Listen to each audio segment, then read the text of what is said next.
Y para conversar acerca de qué empieza a cambiar en el mundo a partir de la elección de el cardenal Robert Prevost como nuevo papa, ya habría que decir, de León XIV y la era que se empieza a abrir en la Iglesia Católica y su impacto en el mundo, como siempre lo hacemos aquí en este espacio, tenemos el gusto de poder conversar con Guillermo Oliveri, que fue durante 10 años casi, ahora nos va a 16, acertar, secretario 16. de Culto de la Nación. ¿Cómo le va, Guillermo? Un placer saludarlo. ¿10 años dije bien? Igualmente, 16, 16, perdón. Sí, sí, hice mal las cuentas. sí, 12 y después 2019 al 23, los Claro, últimos cuatro. claro, claro. Debe ser un récord, me parece, a nivel Argentina. Sí, un récord y atravesé, digo, en el mejor de los sentidos, tres queridos amigos, cuatro cancilleres y me tocó por supuesto, la última etapa de Juan Pablo II. Luego Benedicto y finalmente nuestro Papa argentino el 2013, ¿no? Con quien además usted ya tenía una relación de antes. Sí, sí, tenía una relación, mirá, siendo legislador porteño, ya tuve oportunidad de conocerlo. En el 2003 me nombra presidente Kirchner secretario, junto con Rafael Bielsa, Eduardo Valdés, jefe de gabinete, en fin, todo un equipo que veníamos trabajando juntos y ahí él era cardenal, o sí, sí, cardenal, no, ya era cardenal, perdón. Claro. Sí que ahí tuve un trato, sí, sí, con todo lo que eso implica, pero una relación que siempre cultivamos más allá de a veces de las diferencias que surgen en la vida institucional de nuestro país, ¿no? Mm. Bueno, seguramente le voy a querer preguntar sobre eso, porque acá siempre nuestra idea es reflexionar un poquito acerca de los grandes temas del mundo y cómo eso impacta en la Argentina, que es algo que no siempre hacemos. A veces tenemos una mirada muy localista y la verdad que muchas veces lo que pasa en el Sí. mundo nos impacta. Pero primero quiero arrancar por lo primero. ¿Cómo recibe usted y lo que significa la elección del cardenal Prevost como nuevo papa, como León XIV? Mirá, yo no de los que he conocido, que eran dos básicamente, y los dos italianos, que es el secretario de Estado Pietro Parolin, lo conocí en el 2003 como subsecretario, después me he encontrado antes que él se vaya a Venezuela como nuncio, es Ujú. un diplomático además, conservador, moderado, y era uno de los papables. El otro es Matteo Zuppi, que es el actual arzobispo de Bolonia, y que era el presbítero, el sacerdote de la parroquia Santa María Trastevere, en Italia, y un poco el cura confesor de la congregación de San Egidio, que Ujú. trabajó muchísimo con los migrantes y sobre todo con el continente africano, ¿no? De Prevost, yo lo tenía como otros nombres, como uno de los muy cercanos a Francisco. De hecho, él es cardenal electo por Francisco y junto con los 80, aproximadamente 80 de los que hoy votaron su candidatura. eh, y además Francisco le destinó un lugar muy importante, sobre todo para América Latina, siendo él Estados Unidos, pero con casi 18 años Mm. en Perú, eh, y misionero, ¿no? Agustino, le dio como responsabilidad lo que es el dicasterio de los obispos para América Latina, es decir, el obispo o el cardenal luego, que selecciona, ayuda a la selección, el Papa tiene la última palabra, de los obispos que van a asumir como tal, obispos auxiliares o sacerdotes que pasan de sacerdote a... Y esa responsabilidad se le dio a él. Y yo sabía que sí, que era una personalidad muy conocedora de América Latina y en particular de Perú, ¿no? Sin duda alguna, Mm. con una relación siendo nacido en Chicago, ¿no? En Estados Unidos, pero gran parte de su vida, estamos hablando de casi 20 años, en América Latina y en Perú. Mm.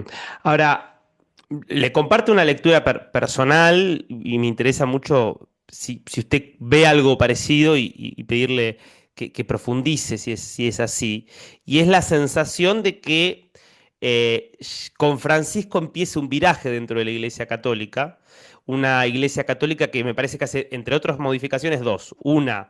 Eh, una Iglesia que deja de estar tan centrada en Europa y empieza a abrirse mucho más hacia el resto del mundo, en línea con lo que viene pasando con lo que es el mundo de los católicos, de los fieles católicos, que están cada vez más repartidos por el resto del mundo y cada vez menos en Europa por una cuestión demográfica. Y en segunda instancia, una iglesia que deja de ser una organización muy jerárquica, muy institucionalizada y que empieza con toda esta idea del sínodo, de la sinodalidad que impulsó Francisco, de volverse mucho más abierta y mucho más horizontal. La sensación es que aquí, con un sacerdote casi que latinoamericano, misionero, la decisión de los cardenales fue profundizar ese rumbo de cambios. ¿Cómo lo ve usted? Igual que vos, comparto, me parece que entre ese tire y afloje que hubo en los últimos días, es algo normal en un cónclave de esta naturaleza, histórico, por lo que decís. Hoy, fíjate vos que de los 133 cardenales, la inmensa mayoría son de América Latina, de Asia, y muy pocos todavía que quedan del viejo mundo, de Europa en realidad. Más del 60% de los católicos están en América Latina. Me refiero a los fieles Ujú, católicos, a los ujú, ciudadanos. Por lo tanto, digamos, esa representación, más allá del origen de nacimiento del Papa León XIV ahora, que no es poca cosa lo que eligió como nombre, ¿no? Que es mm, otro tema tener en cuenta, digamos. León XIII es el que inicia todo un proceso, estuvo muy poco tiempo en el papado, 5 años, con la encíclica Rerum Novarum, que tiene mucho que ver con las cosas nuevas, digamos traducido, que tiene mucho que ver con la mirada de una iglesia que miraba el cuidado del trabajador, el cuidado del trabajo y el equilibrio entre el trabajador, evitando la deshumanización del trabajador. Eh, y bueno, tomar el nombre de León XIV me parece que va de la mano de aquel inicio hasta llegar al Concilio Vaticano II, de la doctrina social de la Iglesia y el legado del Papa Francisco, por supuesto, con la impronta que le va a dar el Papa León, ¿no? mm. Sí, un papa que elige, obviamente saluda en italiano, es el obispo de Roma y comienza saludando en italiano, pero después elige hablar en español como Tal cual. otra lengua. Fue todo un mensaje ese también, ¿no? Todo un Digo, mensaje. evidentemente, porque podría haber hablado en español y en inglés. En inglés no quiso hablar. Sí, es cierto, es verdad, tal cual. Y habla perfecto, como habrás Ujú, enseñado.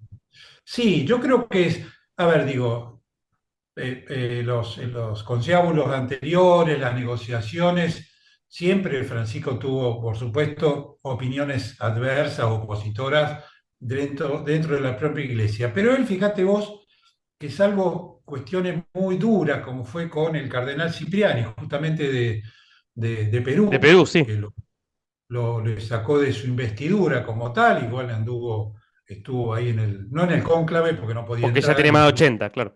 exactamente, pero estuvo ahí. Y además fue una decisión que yo creo que tuvo mucho que ver el actual Papa con la supresión del sodalicio, que era una congregación en Perú que generó muchos Mm, conflictos de todo tipo y bueno, me parece que ahí el cardenal Prevost tuvo que ver y por supuesto la decisión final la tomó el Papa y la eliminó directamente como congregación. Y por supuesto sancionó a quien era el cardenal en ese momento. Así que habrá que dejarlo andar ahora, por supuesto, pero me parece que toda la fisonomía de él, su tarea, en general lo que uno puede recoger de quienes han colaborado, trabajado con él, me parece que es una buena nueva, si se quiere, independientemente del rumbo que tome la Iglesia. Está claro que, como bien decía Francisco, o pensaba Francisco, el marco de renovación que él generó en la Iglesia, algunas concretadas, otras no, pero ese marco de renovación de un cambio más profundo, él pensaba que tenía que ser irreversible. Yo creo que con la designación de León XIV eso se va a modificar en positivo, no para atrás. Claro, además un papa joven, ¿no? En definitiva tiene 69 años. 69 años. Claro, Exacto. ¿no? Francisco tenía 76 cuando Claro. fue electo.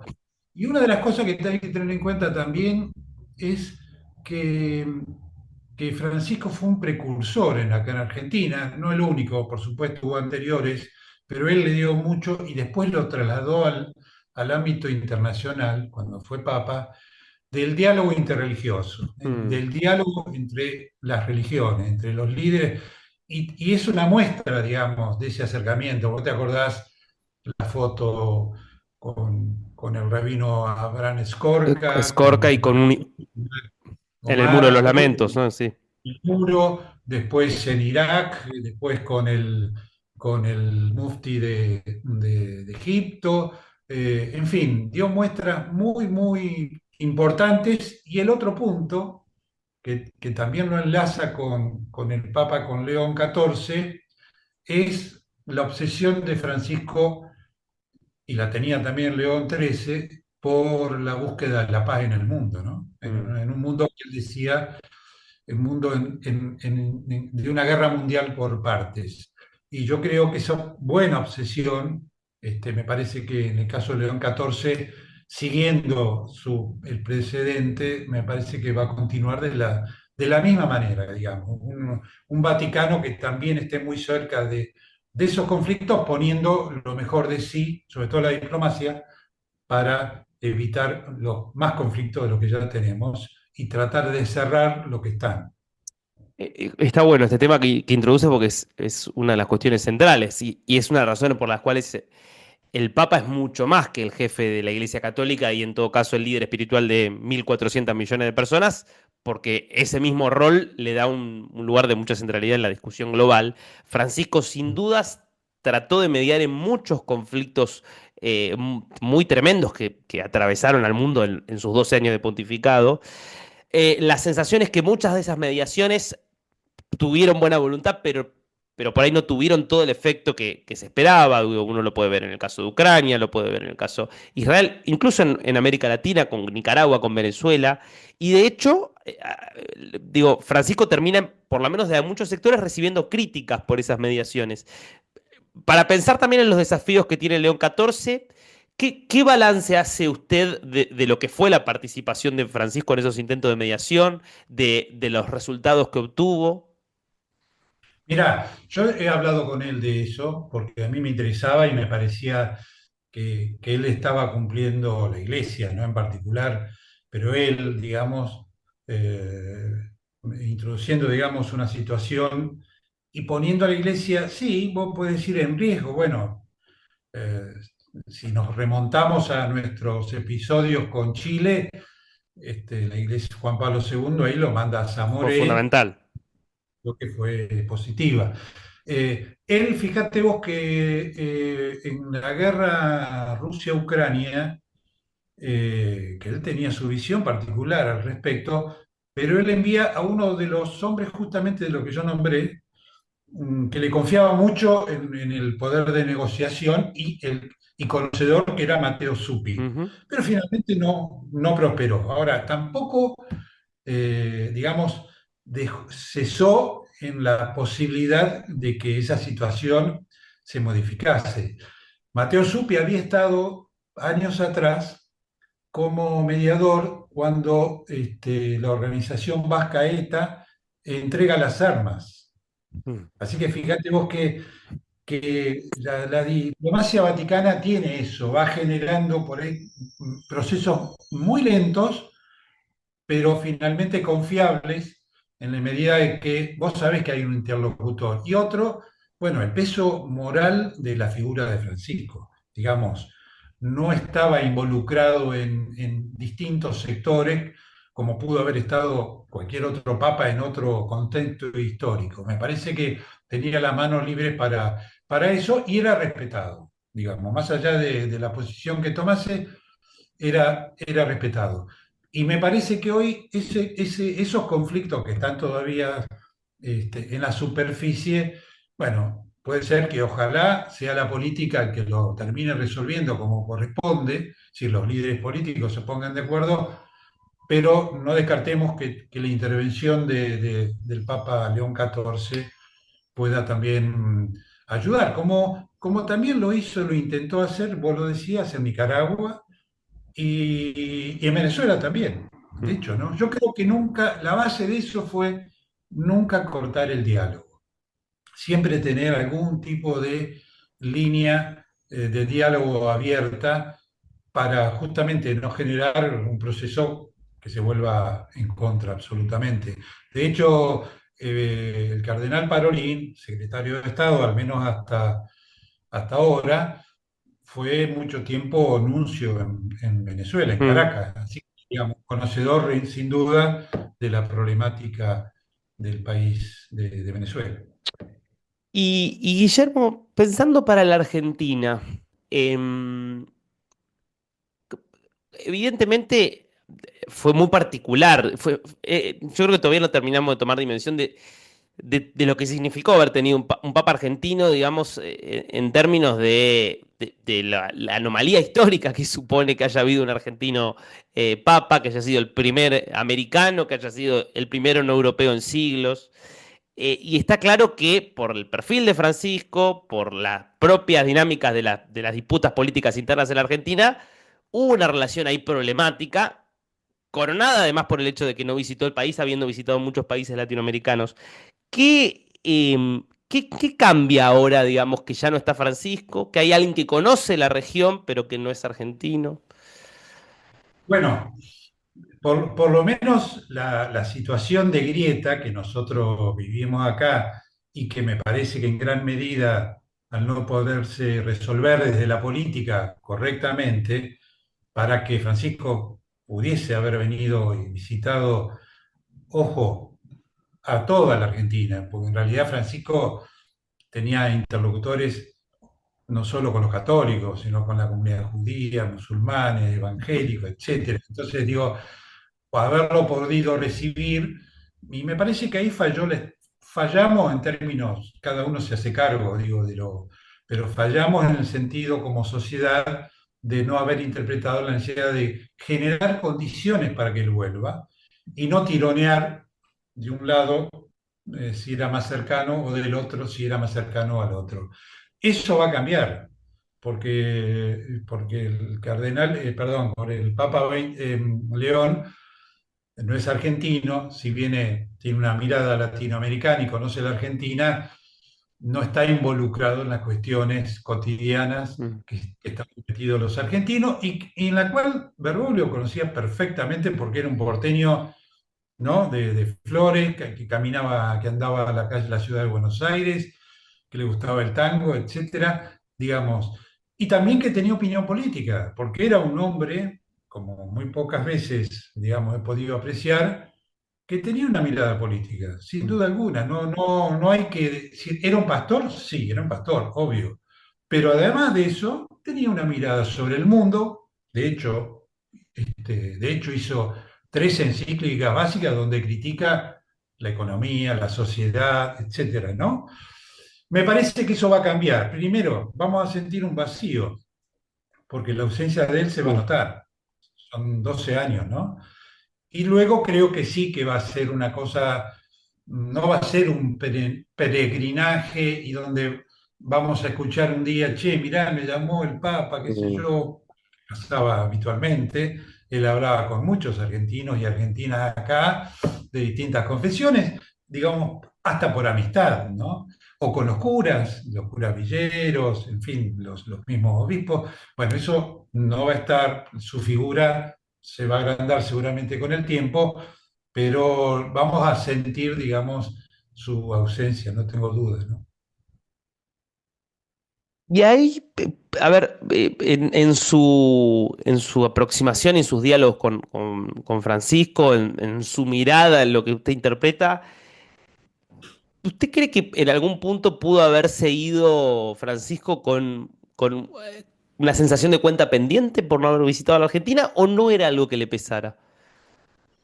Yo creo que no le pesaba, pero creo que él, fines del 2023, es decir, previo a, no, fines, no, mediados de 23, premio a la elección nacional, él no pensaba venir, como no iba en general, hubo excepciones, a los países donde hubiese elecciones. Entonces eso lo evitaba y acá teníamos una elección inminente.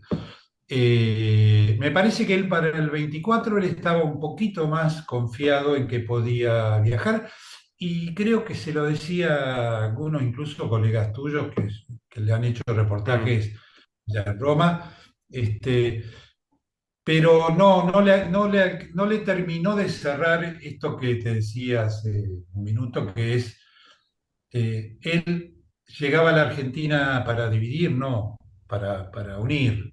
Estaban dadas las condiciones para que eso se pudiera dar y evidentemente habrán analizado que no, pero en la agenda, te puedo asegurar que en la agenda de ese año para el año próximo, quienes se encargan en la estructura vaticana de los viajes papales estaba, pero finalmente la decisión la tomaba el Papa y bueno, finalmente no se dio. Yo creo que le hubiese gustado, pero pesarle, no, me parece que la responsabilidad que él tomó, sabiendo el tiempo que tenía, y nosotros no sabiendo si las afecciones, porque la última vez que estuve con él fue en el 2023, su único problema era la rodilla, ¿no? mm, Una cosa que decía era, mira, mientras me funcione esto, lo demás, pero bueno, después se le complicó, como habremos visto, y tuvo un deterioro que yo el día del domingo de Pascua, ¿no? Que fue el día antes de morir, ujú. imágenes por televisión y no era la persona que yo y otros tantos habíamos visto un año, 2 meses, 3 meses atrás. Es decir, había un deterioro y yo creo que él también lo avisoró, porque eso de salir a la plaza, este, a estar y saludar a la gente, me parece que fue su despedida, Sí, ¿no? ¿no? Mm. Sí, sí, sí. Estaba claro que no era lo más recomendable en términos médicos, pero evidentemente es algo que él quiso hacer porque Lo quiso eh, hacer, exactamente. asumiendo los riesgos que eso conllevaba. Hablaba antes del tema del diálogo interreligioso, que fue efectivamente una de de los ejes de Francisco. Uno lo podía ver ya en el paso de Bergoglio por el Arzobispado de Buenos Aires, y eso se profundizó en el Vaticano, y da la sensación de que es algo que también está presente y va a estar presente en la agenda del actual Papa.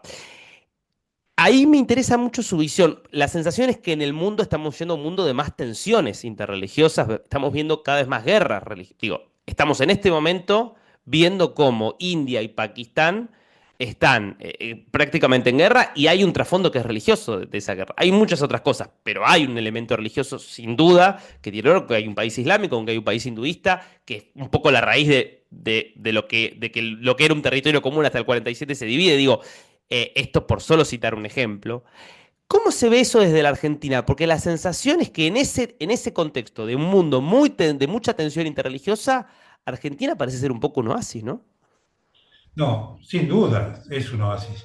Nosotros tuvimos acá dos graves atentados y yo me acuerdo las primeras veces, eh, ir al primero y los años siguientes, primero como diputado, como legislador, luego como secretario, y he estado con personas y dirigentes de la comunidad, islámica de Buenos Aires en, en la calle Pasteur. Es decir, no, es cierto que el Estado, por lo menos de mi punto de vista, lo que tratábamos de hacer es, primero, no inmiscuirnos en la cuestión interreligiosa, pero acompañarlo. Y segundo, pensar de que importar conflictos en comunidades que están muy enraizadas aquí, pero que además tienen familias Claro. en distintos lugares del mundo, puede generar conflictos graves. Y me parece que el Estado tiene que estar ahí presente para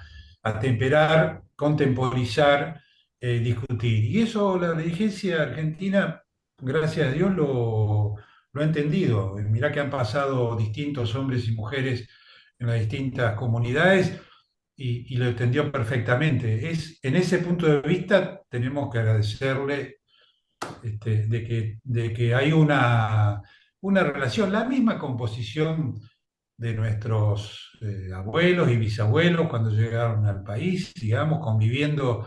Yo siempre daba el ejemplo en algunos lugares, porque es raro de entender que un musulmán o un árabe tenga un negocio al lado de un De un hombre judío. Ujú. claro, ¿no es cierto? Como pasó en Chile durante muchos años, y hay ejemplos aún, obvio. Y bueno, me parece que esa matriz no se modificó, por suerte.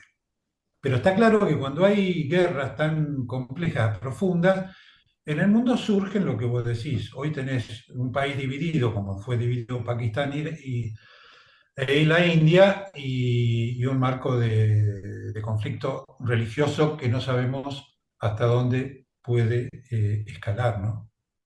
Última pregunta, Guillermo, y apelando a su experiencia de tantos años de secretario de culto, con las particularidades de la sociedad argentina.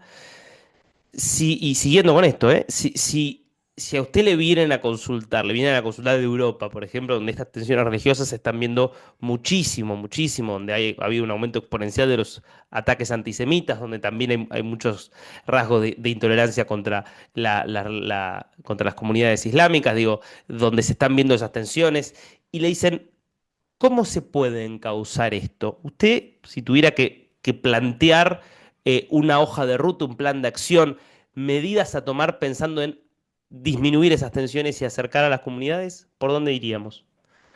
Yo creo, bueno, te voy a decir algo que vos mirás, bueno, es básico eso, ¿no? Que es el diálogo. Mm.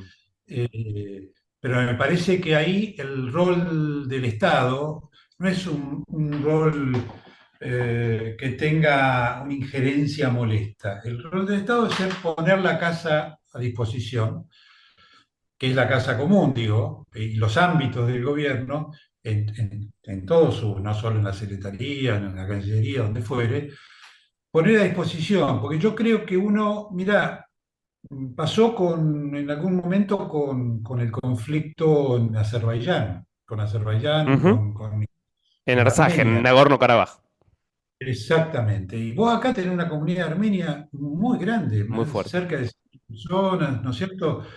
Con hombres y mujeres destacados en el ámbito de la cultura, del periodismo, de la economía, obviamente. Eh, y tensar ahí situaciones, porque de hecho Azerbaiyán es musulmán, Ujú. mayoritariamente musulmana, aunque tiene comunidades judías de otras, pero muy pequeñas, Pero hay un trasfondo religioso también en ese conflicto, sin duda. sin duda alguna. Entonces digo, bueno, fue otro tema. Yo al menos, como tenía un diálogo fluido y casi te diría de conocimiento personal, que eso a veces te hace, digamos, liberarte de las vallas que pueda haber. Cuando hay confianza en el diálogo, eh, y uno se pone, no digo en mediador, pero por lo menos para ayudar a reflexionar, me parece que hay soluciones. Por eso no ha habido mucho más problemas, lamentablemente. Digo, que nos tocan, sí, Mm. porque si yo tengo familiares en un lugar donde hay una guerra, bueno, son familiares y es así. Y la Argentina es eso, y la composición interreligiosa se da también por la cantidad, las corrientes migratorias que vinieron al país siglo XIX y principio del XX, cada uno, y por eso vinieron a buscar un lugar de paz y de convivencia. Y eso es lo que vos decías al principio, me parece que uno debe preservar desde la política, desde el Estado, digamos, y yo creo que sí, que el diálogo es la base de la reflexión. Escuchar primero y evitar los exabruptos que hoy tenemos, lamentablemente, a veces por las redes sociales, exageradamente, entonces Mm. después no te podés volver si vos maltratás a una persona por un tuit o por lo que fuere. Se puede volver, pero ya te queda, viste, una marquita. Sin duda, sin duda. Guillermo Oliveri, un verdadero placer. Muchísimas gracias, por este tiempo. A vos, no, al contrario, muy bueno, gracias. Gracias.